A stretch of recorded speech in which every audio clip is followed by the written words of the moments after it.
Hello and welcome back to Women's Football Talk, the YouTube channel that brings you all the latest news and stories from around the world of women's football. Now before we get into today's video, make sure you hit that subscribe button and turn on post notifications so you never miss a video. So we've come to the end of the international break and it has been a busy time with teams playing their qualification games for the 2023 World Cup in Australia and New Zealand. But before we get into the competitive sides, we've got to talk about the US women's national team, and that is that the legend that is Carli Lloyd has played her final game for the US women's national team on Tuesday evening, Wednesday morning if you're in Europe, against South Korea in a game that the US ended up winning 6-0.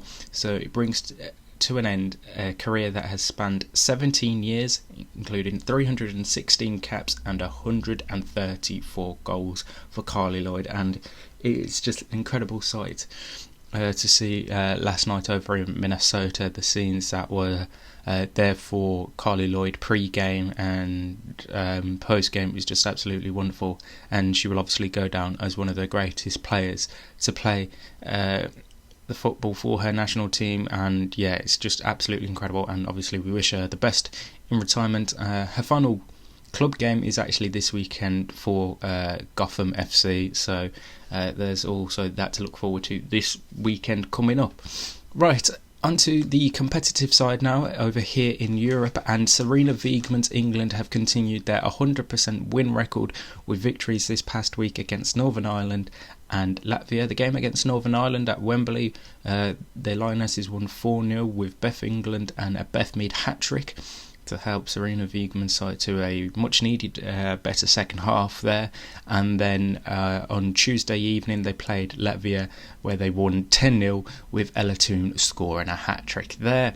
The past few days we've seen France put 11 past Estonia, Netherlands put 8 past Cyprus with Jill Roord scoring a hat-trick in that game for the Netherlands. We've also seen Spain win 6-0.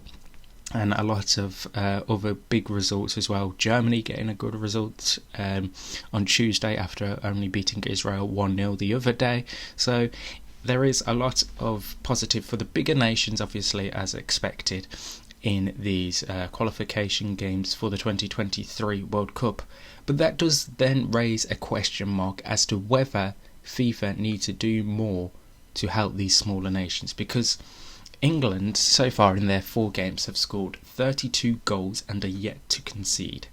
Now, obviously, their lowest scoreline was against Northern Ireland on Saturday, where they only won 4-0, but even that is still a big scoreline. So FIFA, not realistically, they need to help these smaller nations, the likes of Luxembourg, Latvia, North Macedonia, and all these other nations, to get to a good level where they can compete on a regular basis against the likes of England, Germany, France and Spain and the Netherlands, so that we don't have such one-sided games, because it's getting ridiculous now seeing England winning 10-0 on Tuesday, and France winning 11-0 against Estonia this past week. It's not an enjoyment, and it's not going to be competitive enough. So there needs to be some sort of rescheduling of how these fixtures are done, and more investment needs to be made into these lesser nations so that it can have competitive games on a regular basis. Right, that is all the time we have for today. We'll be back later on in the week to look at the weekend's fixtures. So no WSL fixtures this week. We have the FA Cup semi-finals from last season's FA Cup, but we are back in amongst the leagues around Europe, and we also have the Euro 2022 draw coming up as well on Thursday.